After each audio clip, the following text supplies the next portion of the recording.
मैं मालिक के बच्चे को दूध पिलाती तो मालिक सर पर आकर खड़ा हो जाता। मुझको शर्म आती मगर मालिक को कुछ ना कहती, क्योंकि 30,000 तनख्वाह मिलती थी और मैं अपना 30,000 गंवाना नहीं चाहती थी। लेकिन एक रात मालिक का बच्चा बुखार में तपने लगा। मालिक ने दवाई दी और कहने लगा, आज रात रुक जाओ। मैं मान गई और उस रात मेरे होश उड़ गए जब मालिक ने मेरे साथ। मेरे पति की तनख्वाह बहुत ज़्यादा कम थी, बड़ी मुश्किल से ही घर का गुजारा हो पाता था। फिर उस पर मेरा छोटा सा चंद महीने का बच्चा। मैं उसे छोड़कर घर से कामकाज के लिए नहीं जा सकती थी, ना ही कहीं नौकरी कर सकती थी। एक बार मेरे पड़ोसी ने मुझे एक ऐसी बात कही जिसे सुनकर मैं सोच में पड़ गई थी। लेकिन मुझे लगा कि शायद मेरा पति मुझे इस बात की इजाज़त ना दे। वह काम ही कुछ ऐसा था। वह कहने लगे कि इसके कोई जानने वाले हैं जिन्हें ऐसी औरत की ज़रूरत है जो उनके बच्चों के लिए माँ बन सके। अपनी पड़ोसन की बात सुनकर मैं चुप सी हो गई थी। वह कहने लगी, वह बहुत अमीर है और उसे अपने बेटे से बहुत मोहब्बत है। उसके खातिर तो वह तुम्हें बहुत अच्छी कीमत देगा। मैंने कहा कि मेरा पति शायद मुझे इस बात की इजाज़त ना दे। मेरी पड़ोसन कहने लगी, एक बार तुम पहले मेरे साथ चलो और उनसे पूछो कि वह तुम्हें इसकी क्या कीमत देंगे। अगर वह पैसे बहुत ज़्यादा हुए तो जाहिर सी बात है तुम्हारा पति इनकार नहीं कर सकेगा, क्योंकि तुम्हें पैसों की ज़रूरत तो है ना। फिर वह तुम्हें अच्छी खुराक भी देंगे और फिर तुम्हारे बच्चे को भी इस चीज़ का फ़ायदा होगा।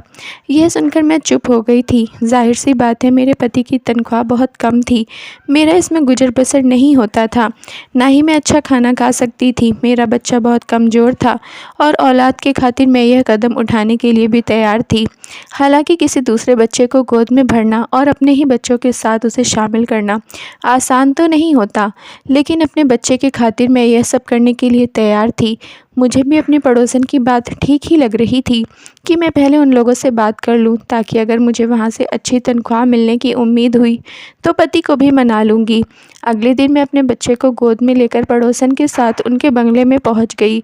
वह वाकई बहुत अमीर लोग थे। जब मैं अंदर गई तो इस घर की मालकिन टांग पर टांग चढ़ाकर सोफे पर बैठी थी और बच्चा बहुत रो रहा था और एक नौकरानी की गोद में बैठा था। वह उसे पाउडर वाला दूध पिला रही थी, लेकिन बच्चा दूध नहीं पी रहा था। मालकिन ने मुझे सर से पाँव तक बड़े गौर से देखा और उसके चेहरे पर नाक वाली सी आ गई थी। कहने लगी, ना जाने तुम्हारे मालिक के दिमाग में कौन सा भूत सवार हो गया है। आजकल लोग डिब्बे का दूध पिलाते हैं और बच्चे खिल जाते हैं, लेकिन नहीं, उसे अपनी बात भी पूरी करनी होती है। कहने लगी, यह मेरा मसला नहीं है, तुम्हारे मालिक अभी कमरे में हैं, बाहर आते हैं तो उनसे बात कर लो। यह कहकर वह उठकर बाहर चली गई और ड्राइवर को पकड़ने लगी कि उसने शॉपिंग पर जाना है, इसीलिए गाड़ी को रेडी करें।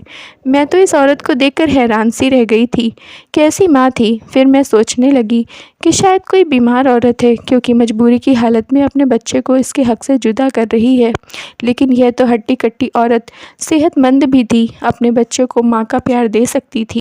लेकिन शायद आजकल की मॉडर्न किस्म की माँ ऐसी ही होती हैं, अपने बच्चों को नौकरों के रहमो करम पर ही पालते हैं, उसे सीने से लगाने के बजाय नौकरों के हाथ में थमा देती हैं।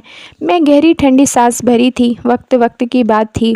मेरे पास इतने पैसे ना थे कि अच्छी खुराक खाती, ताकि मेरा बेटा भी सेहतमंद होता, और इस औरत के पास सब कुछ है, लेकिन यह फिर भी अपनी औलाद को उसके हक से दूर कर रही है।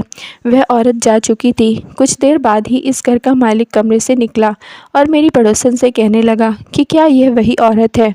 पड़ोसन कहने लगी, जी यही है। मेरी गोद में पड़े मेरे बेटे को उसने गौर से देखा था और फिर मेरी सेहत भी कोई बहुत अच्छी ना थी, मैं दुबली पतली सी थी।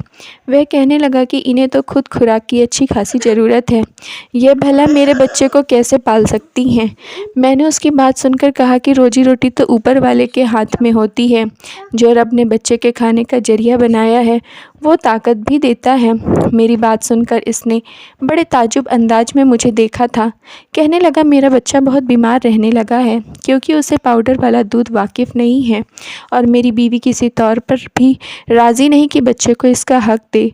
अब मैं अपने बेटे की सेहत पर कंप्रोमाइज़ नहीं कर सकता। मैंने कहा कि आप मुझे कितने पैसे दे सकते हैं।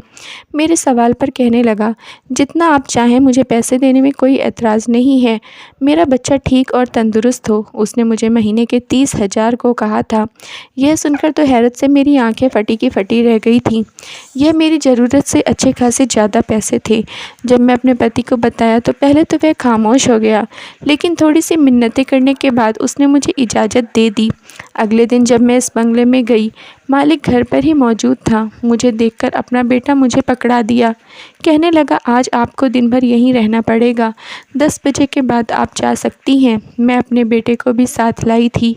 मैं एक नौकरानी के साथ एक कमरे में चली गई। वह कमरा इस बच्चे के लिए ही बना था। वह बच्चा रोए जा रहा था, शायद भूखा था। मैंने उसे अपने गले लगाया और उसे चुप कराया। कुछ ही देर में वह सो चुका था, लेकिन उस बच्चे को मेरी गोद में देखकर मेरा बेटा बड़े गौर से मुझे देख रहा था। मैं अपने बच्चे के हक में किसी और को भी शामिल कर चुकी थी। मेरा बेटा बार बार मेरी तरफ लपक कर गोद में आने की कोशिश कर रहा था, लेकिन उस वक्त मालिक का बेटा मेरी गोद में था। मैं उसे ही सुलाने की कोशिश कर रही थी। मैंने अपने बेटे के चेहरे पर एक अजीब सी बेचैनी देखी थी। कुछ ही देर में मालिक का बेटा सो चुका था, लेकिन मेरा बेटा जब भी मेरी तरफ लपकता, मैं मजबूरन उसे खुद से पीछे हटाने की कोशिश करती। मुझे लग रहा था कि जैसे मेरा बेटा भी रो देगा, इसीलिए मैंने उस बच्चे के खिलौने अपने बेटे के आसपास रख दिए। मेरा बेटा खिलौनों से बहक सा गया था। मैंने उस बच्चे को सुलाया और बेड पर लेटा दिया। कमरे में एसी भी ऑन था और फिर मेरे अपने बच्चे को भी भूख लग रही थी। कुछ उसका भी सोने का वक्त था। मैंने अपने बेटे को भी सुला दिया, लेकिन सोच रही थी कि उसे लेटाऊं कहाँ। बेड तो मालिक का था और मालिक के बेटे का था। मैंने अपने बेटे को ज़मीन पर ही लिटा दिया और ख़ुद भी उसके बराबर में बैठ गई। अभी कुछ ही देर हुई थी कि मुझे वहाँ बैठे हुए कमरे का दरवाज़ा खुला और एक नौकरानी कमरे में दाखिल हुई। उसके हाथ में दूध का गिलास था। वह उसने मुझे थमा दिया।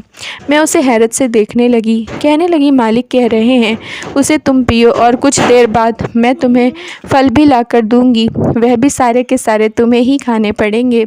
यह सुनकर तो मुझे हैरत हुई। मैंने कहा, मैं यह सब कैसे खाऊंगी? वह नौकरानी कहने लगी, मालिक का हुक्म है। वह कह रहे थे कि आप अच्छा खाएंगी, अच्छा पिएंगी, तभी उनका बेटा भी सेहतमंद रहेगा। यह सुनकर मैं दूध का गिलास पी लिया। पूरे 1 साल बाद मैं दूध का गिलास पिया था, वरना तो रोज़ बस 2 बूंद दूध में 1 कप चाय में डालकर पतली सी चाय ही पीने को मिलती थी। साथ साथ में जाने क्यों मेरी आंखों से आंसू बह रहे थे।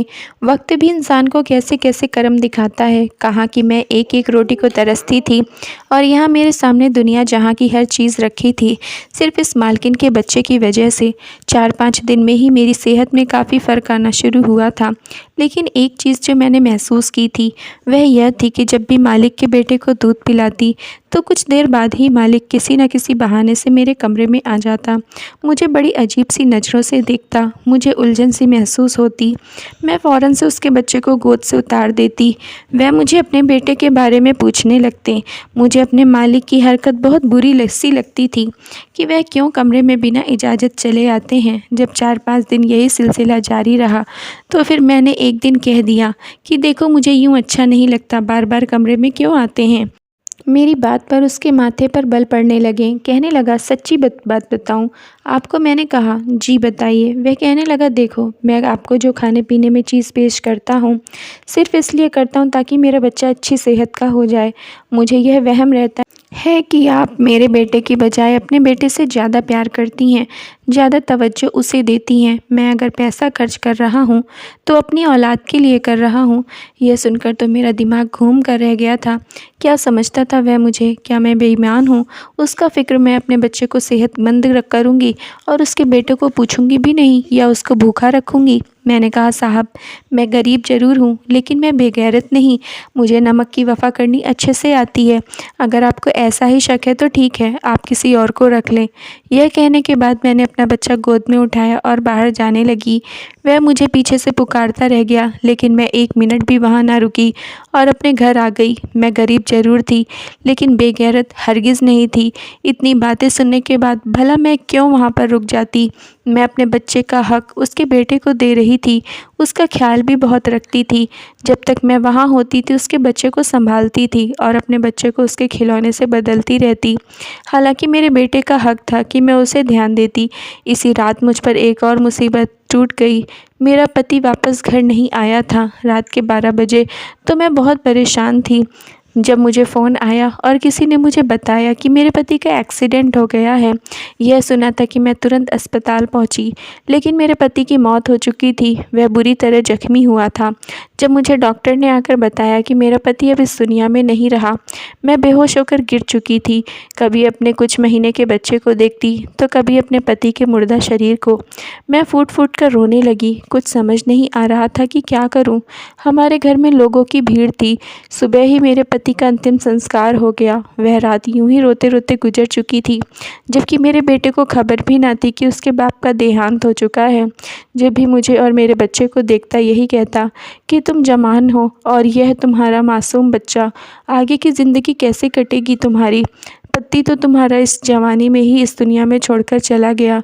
लोगों के अल्फाज मुझे परेशान कर रहे थे। मैं शोक में बैठी थी जब अगले दिन घर के दरवाजे के बाहर एक गाड़ी आकर रुकी। गली के बच्चे इस गाड़ी के साथ साथ भागते भागते आए थे। हर कोई आंखें फाड़कर उस बड़ी गाड़ी को देख रहा था। फिर हमारे छोटे मोहल्ले में यह बड़ी गाड़ी कहाँ से आ गई थी। तभी हमारे घर का दरवाज़ा खुला और मालिक को देखने लगी, जबकि मालिक सबको नज़रअंदाज करते हुए मेरे पास आए। हालत की नज़ाकत से उन्हें अंदाज़ा हो चुका था। उन्हें यह भी खबर मिली कि मेरे पति की कल रात मौत हो चुकी थी।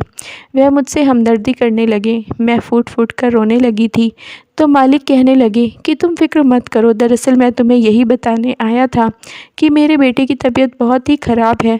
वह तो अपनी नौकरानी के पास भी चैन से नहीं रहता था, बस रोता ही रहता है। तुम्हारी गोद की उसे आदत हो चुकी है। यही कहना था कि तुम वापस आ जाओ। मैं अपनी गलती पर शर्मिंदा हूँ। बस अपने बच्चे को लेकर थोड़ा सा परेशान हो गया था, क्योंकि जिस बच्चे की सगी माँ उसकी सगी नहीं, तो भला मैं उसकी मुंह बोली माँ पर एकदम से कैसे यकीन कर सकता था। मालिक भी अपनी जगह ठीक ही थे। उन्होंने मेरे हाथ पर कुछ पैसे रखे और फिर वहाँ से चले गए। मेरे पति की तो मौत हो चुकी थी, मगर घर का राशन भी ख़त्म होने को था। वहीं मुझे कई बार नौकरानी का फ़ोन आ चुका था कि मालिक का बेटा बड़ा ही बीमार है, सिर्फ मेरी ही गोद में उसे सुकून मिल सकता है। मुझे इस बच्चे की भी फिक्र थी। आखिर मैं एक माँ थी, मेरी गोद में भी मासूम बच्चा था। भला मैं दूसरे के बच्चे की कैसे ना फिक्र कर सकती थी। इसी रोज़ मैंने मालिक को फ़ोन किया तो उन्होंने गाड़ी भिजवा दी, जिसमें बैठकर मैं मालिक के घर पहुंची थी।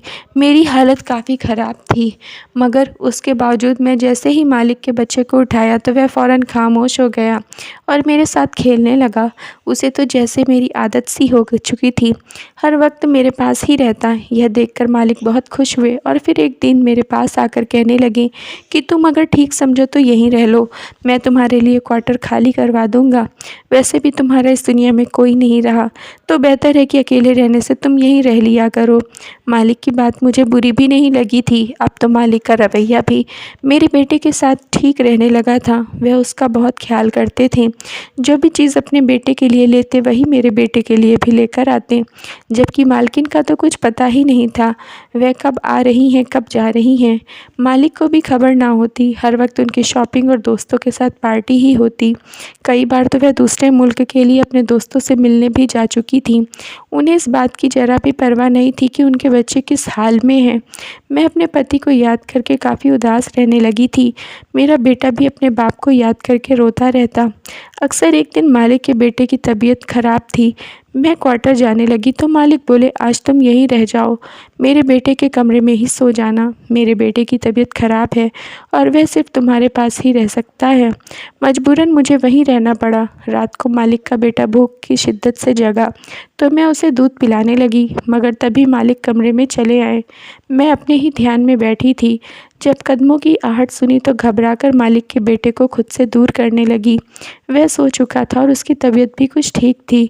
मेरी हड़बड़ी देखकर मालिक मेरे सामने कुर्सी खींचकर बैठ गए और फिर जो बोले वह सुनकर मेरे कदमों के नीचे से ज़मीन निकल चुकी थी। मालिक कहने लगे कि जो मैं कह रहा हूँ वे ध्यान से सुनना।